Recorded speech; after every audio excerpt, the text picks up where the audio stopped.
नमस्कार। पहली खबर पहली बहस में आपका स्वागत है। मैं हूं मनोज सैनी। मध्य प्रदेश में उपचुनाव की सरगर्मी तेज है, प्रचार प्रसार तेज हो गया। इसी कड़ी में आज पीसीसी चीफ कमलनाथ उपचुनाव के प्रचार का शंखनाद कर रहे हैं। पहली खबर पहली बहस में इसी मुद्दे पर हम चर्चा करेंगे और समझेंगे कि कमलनाथ जब पहुंचेंगे तो नाथ का शंखनाद क्या होगा।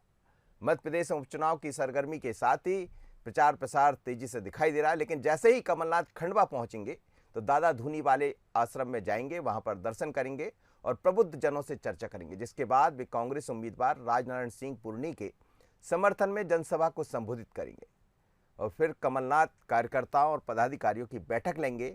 बता दें आपको कि बीडी शर्मा ने भी खंडवा का दौरा किया है। वहां रविवार को 2 दिवसीय दौरे पर खंडवा पहुंचे थे। अपने दौरे में बीडी शर्मा ने पार्टी के संगठन को परखा और पार्टी कार्यकर्ताओं और पदाधिकारियों के साथ बैठक की। उपचुनाव में खंडवा लोकसभा सीट पर होने वाले नतीजों पर सभी की नजर रहेगी। ऐसे में दोनों ही पार्टियां खंडवा में पूरा जोर लगा रही। जरा सुनते हैं कि खंडवा दौरे पर कमलनाथ को लेकर बीडी शर्मा जी ने क्या कहा। भारतीय जनता पार्टी के प्रदेश अध्यक्ष बीडी शर्मा, सुनिए क्या कहना। अब फिर से एक बार कमलनाथ आने वाले, आप कह रहे हैं कि वो दर्शन देने आ रहे हैं। देखिए, वो कहीं नहीं आएंगे, ना आ सकते हैं। वो तो केवल एक दिखावा और फॉर्मेलिटी उनको पूरा करनी होती है, इसलिए हमें इससे कोई वो नहीं। वो आए, मैं तो कहता हूँ ज़्यादा से ज़्यादा आए और दिग्विजय सिंह और ज़्यादा घूमे। हम तो चाहते हैं कि घूमे तो सही। हम तो राजनीति में, लोकतंत्र में हम उस बात पर विश्वास करते हैं, हम कभी प्रतिद्वंदी को न कमजोर मानते। हम तो कह रहे हैं और अच्छी बात है कि मैदान में उतरे, काम तो करें। लड़ने में और आनंद आता है, हमें तो उत्साह आता है जब आमने सामना होता है। जब सामने कोई मैदान में नहीं होता और कष्ट होता है। चलिए, बीडी शर्मा कह रहे हैं कि हमें तो और उत्साह आता है। वो पहुंचे तो मैदान में, नजर तो आए मैदान में, लेकिन हमने देखा है कि भारतीय जनता पार्टी के प्रदेश अध्यक्ष मैदान में डटे हुए हैं और लगातार दौरे कर रहे हैं, शंखनाद नाथ भी कर रहे हैं। पर ये किस तरह का होगा उनका शंखनाद, आज हम इसी को समझने का प्रयास करेंगे। मेरे साथ 3 मेहमान जुड़ रहे हैं। रविंद्र सिंह तोमर है विधायक कांग्रेस के, साथ ही आशीष शर्मा जी है विधायक भारतीय जनता पार्टी के, और दिनेश गुप्ता जी रहेंगे वरिष्ठ पत्रकार। आप सभी मेहमानों का बहुत स्वागत है। नमस्कार सर। सबसे पहले मैं दिनेश जी के पास ही चलूंगा। सर, क्या आपको लग रहा है जिस तरह से अब धीरे धीरे कर चुनाव प्रचार प्रसार भी दिखाई दे रहा है, लेकिन भारतीय जनता पार्टी बार बार ये कहती है कि वो आए तो मैदान में, पर आज नाथ शंखनाद कर रहे हैं, तो ये शंखनाद है वो दिखाई देगा अब? देखिए मनोज जी, ये बहुत स्वाभाविक सी प्रतिक्रिया है कि वो मैदान में आए। वो तो कांग्रेस तो मैदान में आपको 2018 में भी दिखी जी, 28 सीटों के उपचुनाव में भी दिखी और दमोह के उपचुनाव में भी हमें दिखाई दी। कोई जो है किसी भी पार्टी के नेताओं का जमावड़ा लगाने का अर्थ ये नहीं होता कि वो मैदान में आ गए हैं। जो स्थानीय कार्यकर्ता और नेता भी यदि कार्य कर रहे हैं, उनका उम्मीदवार है, तो वो मैदान में ही हैं। और ये बात बीडी शर्मा जी भी जानते हैं, तो इसलिए उनका बहुत स्वाभाविक सा है कि ज़्यादा दबाव होगा तो उनको भी ज़्यादा मेहनत करना पड़ेगी। जी। अभी वो कम दबाव में अपने आप को महसूस कर रहे हैं, लेकिन जो कांग्रेस पार्टी की रणनीति आपको उपचुनाव को लेकर हमेशा बहुत एग्रेसिव नहीं दिखेगी। जिस तरह से चुनाव भारतीय जनता पार्टी लड़ती है, उस तरह की आप कल्पना जो है कांग्रेस पार्टी से करेंगे तो मुझे लगता है ये व्यर्थ है। उनकी अपनी रणनीति है, उनका अपना प्रचार करने का तरीका है। उपचुनाव और आम चुनाव दोनों को वो अलग अलग ढंग से देखते हैं और उसी हिसाब से रणनीति बनाते हैं। जी, लेकिन सर ये खंडवा बुरहानपुर लोकसभा जो है, हमने देखा कि लगातार भारतीय जनता पार्टी वहाँ से चुनाव जीती। 2009 में जरूर अरुण यादव वहाँ से चुनाव जीत कर आए, लेकिन जिस तरह से कांग्रेस ने टिकट दिया राजनारायण सिंह को, उससे पहले फिर अरुण यादव वाला जो पूरा मसला दिखाई दे रहा उन्होंने, और जब मंच पर आए तो फिर इस तरह की कुछ बात भी कह दी जो शायद कांग्रेस के लिए ठीक नहीं होगी इस समय। क्या खंडवा लोकसभा का उपचुनाव बाकी 3 विधानसभा से बहुत अलग है? देखिए मनोज जी, जो आपने डिस्क्राइब किया, जो बताया आपने, देखिए भारतीय जनता पार्टी जो है उस चुनाव को जिस तरह से लड़ रही है, उनके यहाँ भी उम्मीदवार बदला है। जो उम्मीद की थी कि आप जो है नंद कुमार चौहान जी के बेटे को टिकट देंगे, नहीं मिला। एक नया उम्मीदवार, नया चेहरा पार्टी ने दिया है। तो पार्टी ने ये देखा है कि पिछले जो आम चुनाव के परिणाम रहे वो अरुण यादव के बहुत पक्ष में नहीं रहे। यदि अरुण यादव कह रहे हैं कि उन्होंने मेहनत की थी और अपनी फसल दूसरे को दे दी है काट के, तो ये जो त्याग बताने का प्रयास है, तो ये कह सकते हैं कि हमको केवल जो फेस सेविंग की एक्सरसाइज होती है। देखिए, पार्टी ने जिसको टिकट दे दिया, आप दर्द बयां करें तो वो आप वास्तविक रूप में देखोगे तो वो सैबोटाज करने का एक तरीके के रूप में सामने आता है कि आप जो है इस तरह से अपने जो कार्यकर्ता हैं, समर्थक हैं, उनको जो है उकसाने की कोशिश कर रहे हैं कि भाई उनको की टिकट मिलना चाहिए। तो उनकी जो प्रतिक्रिया है इस माहौल में वो बहुत सकारात्मक नहीं कही जा सकती। जी, जी। ये प्रतिक्रिया केवल हमको जो है कांग्रेस पार्टी में देखने को मिल रही है, ऐसा नहीं। भारतीय जनता पार्टी के वहाँ जो उम्मीदवार थे उनकी भी अलग अलग ढंग से वही बात कर रहे हैं। और राजनीति में जब जितने भी दावेदार होते हैं, टिकट तो एक ही को मिलना है, और बाकी लोगों की जो प्रतिक्रिया होती है वो लगभग इसी के आसपास होती है कि मैंने तो बहुत तैयारी कर ली थी, पार्टी ने नहीं दिया है टिकट। तो जो अरुण यादव की जो पुराना ट्रैक रिकॉर्ड है, मुझे लगता है कि पार्टी उसके कारण उन्होंने इस बार टिकट नहीं दिया है। और पूनिया के साथ आप देखेंगे ना कि जो दिग्विजय सिंह जी की जो स्ट्रेटजी है वो हैं करीबी उन्हीं के, लेकिन जो पूनिया जी का आप पुराना राजनीतिक इतिहास देखेंगे तो उनका जो है यादव परिवार से बहुत कोई करीबी नहीं रहे। वो यादव परिवार के विरोधी रहे हैं। इसके कारण और बहुत दिलचस्प हो जाता है मामला कि अरुण यादव जो इस चुनाव में क्या भूमिका निभाते हैं, क्योंकि राजनाथ सिंह जी जो पुनिया जी हैं वो उनके सुभाष यादव जी से लेकर हमसे हमेशा टकराव चलता रहता था। जी, जी। तो इसलिए बेहद दिलचस्प है वो, क्योंकि एक जो पुराना उनकी जो अदावत है या जो प्रतिद्वंदिता है वो इस चुनाव में किस रूप में सामने आती है। बिल्कुल आप ठीक कह रहे हैं। आशीष शर्मा जी मेरे साथ जुड़े हैं, भारतीय जनता पार्टी के विधायक हैं। आशीष जी, 4 जगह उपचुनाव हो रहे हैं, लेकिन हम देख रहे हैं कि सबसे ज़्यादा जो चर्चा है वो खंडवा लोकसभा की है। 2 दिन बीडी शर्मा भी वहाँ रहे, मैं भी वहाँ रहा मौजूद और देखा, उस क्षेत्र को समझा भी। पर क्या आपको लग रहा है कि ये बड़ा चुनौतीपूर्ण है, और जिस तरह से कांग्रेस आज से शंखनाद कर रही, कमलनाथ वहाँ पहुँच रहे हैं, कई तरह की बैठकें होंगी, मंडलम जो उनके हैं उनके साथ बैठक होंगी, अलग अलग कार्यकर्ताओं से वो भी मिलेंगे, तो बीडी शर्मा जी जो कह रहे थे कि मैदान में वो दिखाई तो दे, अब मैदान में दिखाई देने वाले हैं? देखिए, भारतीय जनता पार्टी तीनों विधानसभा क्षेत्रों में और एक लोकसभा क्षेत्र में पूरी सक्रियता के साथ लड़ रही है। हमारे सभी पदाधिकारियों को संगठन स्तर पर अलग अलग जगह की जिम्मेदारियां दी गई हैं। बूथ पर हमारा फोकस है, पेज प्रमुख हम लोग बना रहे हैं, और कहीं न कहीं प्रत्येक विधानसभा क्षेत्र और लोकसभा क्षेत्र को लेकर अलग तरह की रणनीति पर भारतीय जनता पार्टी काम कर रही है। और इसलिए मैं ऐसा मानता हूं कि सिर्फ खंडवा नहीं, बल्कि तीनों उपचुनाव जहां पर विधानसभाओं के भी हो रहे हैं, वहां भी भारतीय जनता पार्टी जीतने के लिए अपनी पूरी ताकत लगा रही है, और निश्चित ही इन क्षेत्रों से भी हमें विजयश्री प्राप्त होगी। जहां तक बात खंडवा की है, खंडवा चूंकि माननीय नंद कुमार सिंह चौहान जी वहां बरसों से चुनाव लोकसभा का लड़ते आए, इस कारण संगठन नंदू भैया के कामों से गांव-गांव तक पहुंचा, और उनकी लोकप्रियता का अंदाजा इस बात से लगाया जा सकता है कि लोगों ने उनके लिए नारा दिया था, निमाड़ की नैया और नंदू भैया। लेकिन असमय उनके निधन से निश्चित ही भारतीय जनता पार्टी को तो बहुत बड़ी क्षति हुई है, जिसकी भरपाई किसी भी रूप में संभव नहीं है। किंतु संगठन का फोकस उस क्षेत्र पर इसलिए है कि हमने अपने एक बड़े नेता को खोया है, और लोकसभा क्षेत्र में 8 विधानसभा के आसपास होती है, इसलिए संगठन वहां पर भी लगा हुआ है। निश्चित ही हम खंडवा से तो ऐतिहासिक जीत दर्ज करेंगे ही करेंगे, लेकिन इन 3 विधानसभा क्षेत्रों में भी भारतीय जनता पार्टी अच्छी विजय की ओर बढ़ेगी। ये परिणाम आने पर आप सब लोग देखेंगे। जी, चलिए मेरे साथ रविंद्र सिंह जी जुड़ गए हैं, कांग्रेस के विधायक है। रविंद्र जी, आप भी जब 28 सीटों पर चुनाव हुए तो आप भी वहां से जीत कर आए दिमनी से, पर सवाल ये है कि ये जो 4 उपचुनाव हैं एक तरह से लिटमस टेस्ट की तरह है, और कांग्रेस भी अपना काम कर रही है, भारतीय जनता पार्टी मैदान में ज़्यादा दिखाई दे रही है, आप थोड़े से कम दिखाई दे रहे हैं, लेकिन आपके नेता कमलनाथ जी पहुंच रहे हैं, आज शंखनाद कर रहे हैं कहा जाएगा। तो क्या ये माना जाए कि खंडवा लोकसभा को लेकर भले अरुण यादव कुछ भी कहे, पर कांग्रेस की अपनी अलग तैयारियां हैं? हाँ सरी साहब, खंडवा लोकसभा या हमारी जो 3 विधानसभा के यानी टोटल 4 सीटों पे चुनाव है, 1 लोकसभा और 3 विधानसभा, इसमें तैयारी को लेकर के यदि बात करेंगे तो जनता ने पूरी तैयारी कर ली है। पार्टी में तो तैयारी है ही, और सारा सर्वे करा करके बाकायदा टिकट वितरण हुए। मैं आपसे केवल ये कहना चाहता हूँ कि भारतीय जनता पार्टी अपनी पीठ थप काम कर रही है, ये उनकी बहुत बड़ी भूल है, क्योंकि जनता में इतना आक्रोश है। और ये सेमीफाइनल मैं आपको बता रहा हूँ क्योंकि जनता में ये आक्रोश है महंगाई को लेकर के। आज डीजल पेट्रोल के दाम कहाँ पहुंच रहे हैं, रसोई गैस के दाम कहाँ पहुंच रहे हैं। Law and order Bharatiya Janata party के हाथ में है। माननीय मुख्यमंत्री जी उसको संभाल नहीं पा रहे, कह रहे माफियाओं को गड्ढे में गाड़ देंगे, उल्टा लटका देंगे। लेकिन क्या ऐसा हो रहा है? प्रदेश में हाहाकार मचा हुआ, बेरोजगारी सीमा पे है और एक नहीं अनेक मुद्दे ऐसे हैं, तमाम योजनाएं ऐसी हैं, योजना तो बन गई लेकिन अगर वहां तो कह दिया जाता पोर्टल बंद है, हितग्राही से ये कहकर के उसको विदा कर दिया जाता है।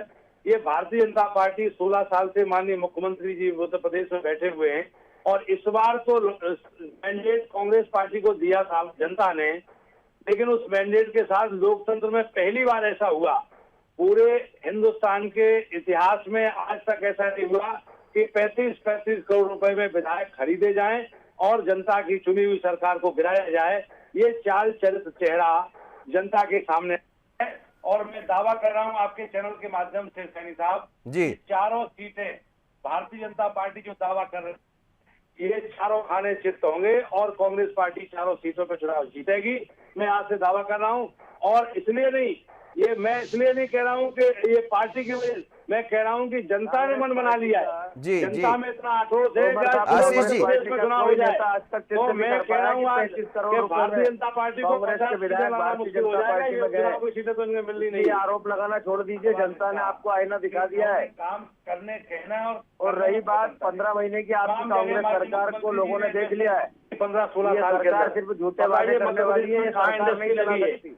कहाँ ऐसा कार्य भारतीय जनता में संतोष है। बाढ़ आई ग्वालियर चंबल संभाग में और ग्वालियर चंबल संभाग में बाढ़ का चलिए मैं लौटता हूँ आशीष जी, दिया गया। मैं लौटता हूँ और मैं आपसे एक निवेदन और कर रहा हूँ, अभी ताजी किल्लत है ग्वालियर चंबल संभाग में। आए दिन हमने भी कल वहाँ मुरैना में अम्बा में ज्ञापन दिया इस बात को लेकर के कि किसानों को खाद नहीं करा पा रही सरकार और हो रही है तो बड़ी भारी ब्लैकमेलिंग हो रही है उसमें।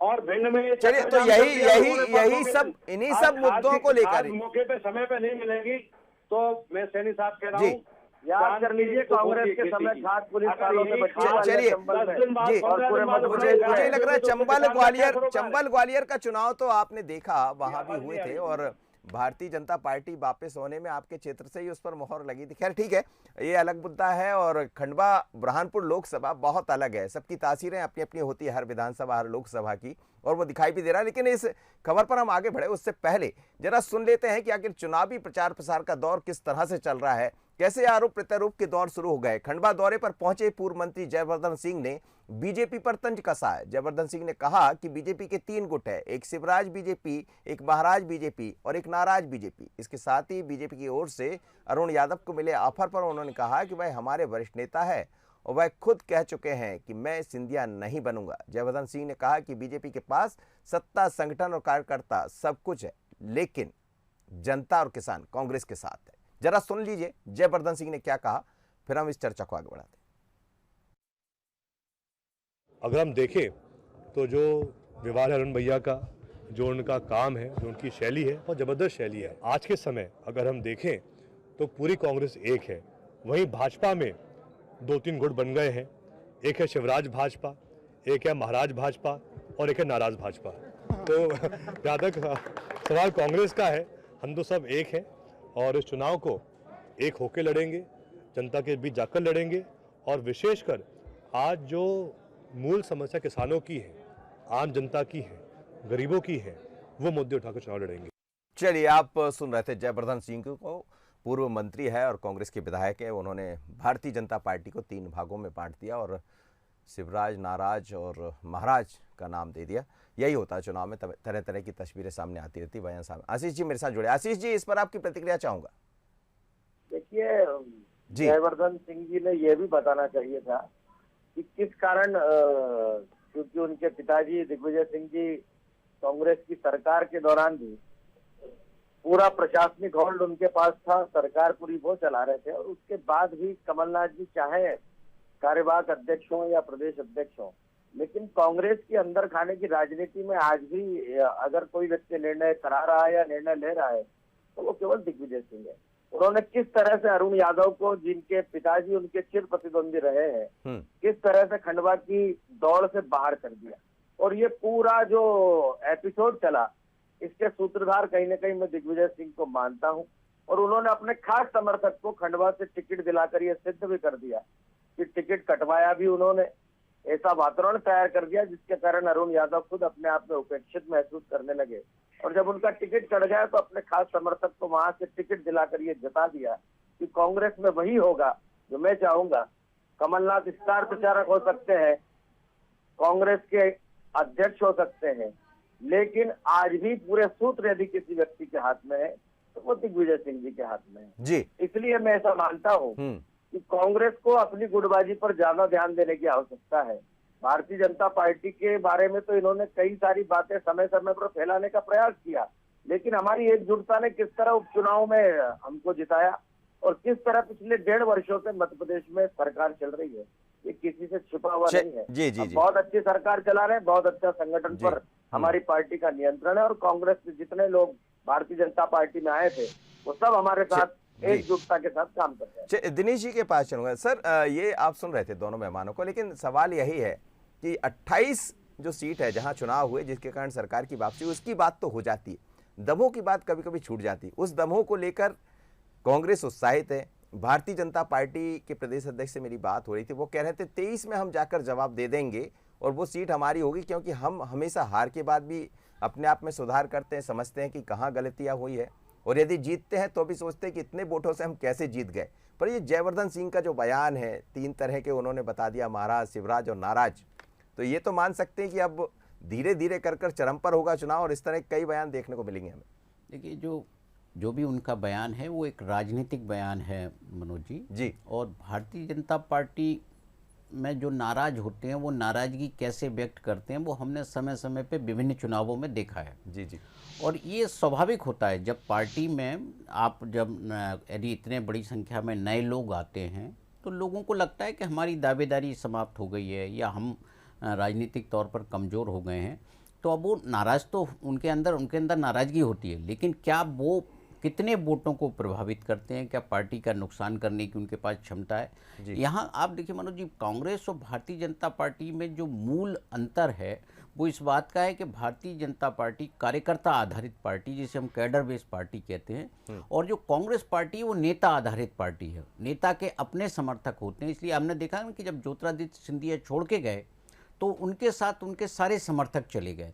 लेकिन जब भारतीय जनता पार्टी में उमा भारती का जब देखा था कि दल बदल उन्होंने किया, ये नई पार्टी बनाई थी, तब क्या भारतीय जनता पार्टी की स्थिति में कोई बहुत बड़ा परिवर्तन आया था क्या?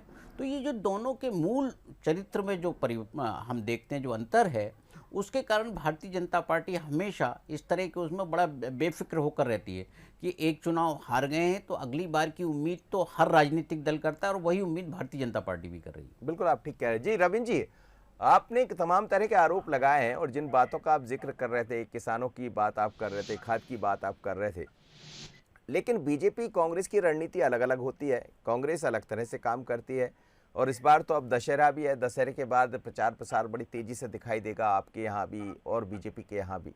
लेकिन जो मुद्दे हैं उसके बाद चुनाव हुए हैं और उसमें सफलता बीजेपी को मिली, दमों में आपको भी मिली, लेकिन दमों की सफलता का जिक्र हर जगह हो जाता है और कहते हैं कि हम उसी लाइन पर चुनाव लड़ेंगे। दमों की तासीर बहुत अलग रहा करती थी और बाकी यदि खंडवा बुरहानपुर लोकसभा की बात करें या 3 विधानसभा की बात करें, वहाँ की तासीर बहुत अलग है।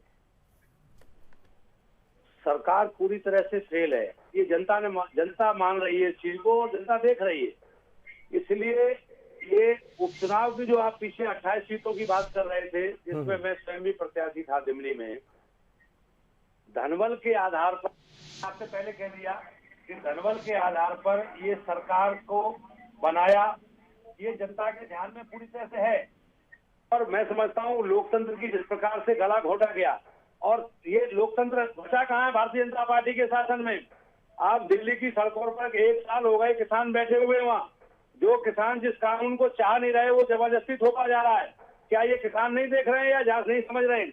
लखीमपुर खीरी में किसानों के साथ क्या भारतीय जनता पार्टी के मंत्री हैं सेंट्रल में, उनके लड़के हैं, किसानों को कुचल के मार दिया, हत्या करके उनकी, गरीबों को राशन दुकानों से उपेक्षा हो रही है। कंबल की योजना जो आपने बंद कर दी थी, उसका पैसा मिल रहा है, सरकारों का कल्याणी महिलाओं को पेंशन मिलना चालू हो गई है, बच्चों को लैपटॉप मिलना चालू हो गया है। मैं आपको बता दूं मूल्य पर खरीदी आशीष जी, जब वो बोल रहे 10,000 आशीष जी, हमारी सरकार, आशीष जी एक मिनट सुन लीजिए। ये मैं कह रहा हूँ आपसे, लोकसभा की बात करी माननीय विधायक जी ने, मैं पूछ रहा हूँ, मैं सदन में था और माननीय नंदू भैया के लिए तो में माननीय मुख्यमंत्री जी कह रहे थे कि बिंद की नैया और नंदू भैया, ये हमारे विधायक जी ने भी कहा, क्या उनके बेटे को टिकट देने की बात चली, आश्वासन दिया गया और इसके बाद उनका टिकट काटा गया।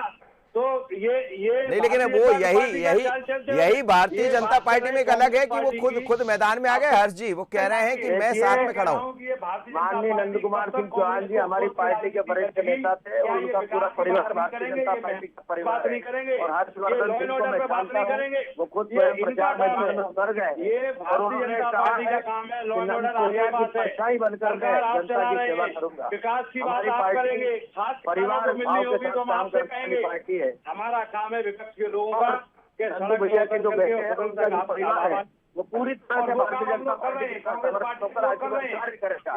तो निर्णय पार्टी ने लिया है, उस निर्णय को भारतीय जनता पार्टी का प्रत्येक कार्यकर्ता दावा कर रहा हूँ और चुनाव प्रचार अभियान में बहुत सक्रियता के साथ जनता समझ गई है। आप भी पधारिए, आप भी देखेंगे कि किस तरह से खंडवा लोकसभा क्षेत्र में हमारे कार्यकर्ता काम कर रहे हैं। कोई चर्चा हो रही ना रोजगार की चर्चा हो रही।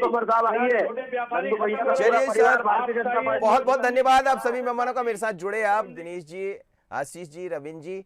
लेकिन सवाल यही है कि अब धीरे धीरे कर चुनाव प्रचार दिखाई देने लगा है। कांग्रेस पर आरोप थे कि उनके नेता दिखाई नहीं दे रहे हैं, लेकिन कमलनाथ पहुंच रहे हैं, नाथ आज शंखनाद कर रहे हैं।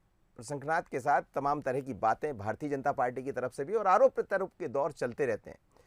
लेकिन जब सभाएं सुनते हैं तो मुद्दों पर चर्चा कम हो रही है। चर्चा इस बात पर हो रही है कि किसका प्रत्याशी कौन, कितने लोग दूरी बनाए हुए हैं, कितने लोग नज़दीक बने हुए हैं। और इसीलिए इस बार का जो उपचुनाव है, चाहे खंडवा लोकसभा की बात करें या तीनों विधानसभा की, बहुत अलग होंगे। एक तरह से कहा जाए तो ये सेमीफाइनल है। नजर रहेगी हमारी पहली खबर, पहली बहस में इतना ही। मुझे दीजिए इजाजत, बने रहिए बंसल न्यूज़ पर।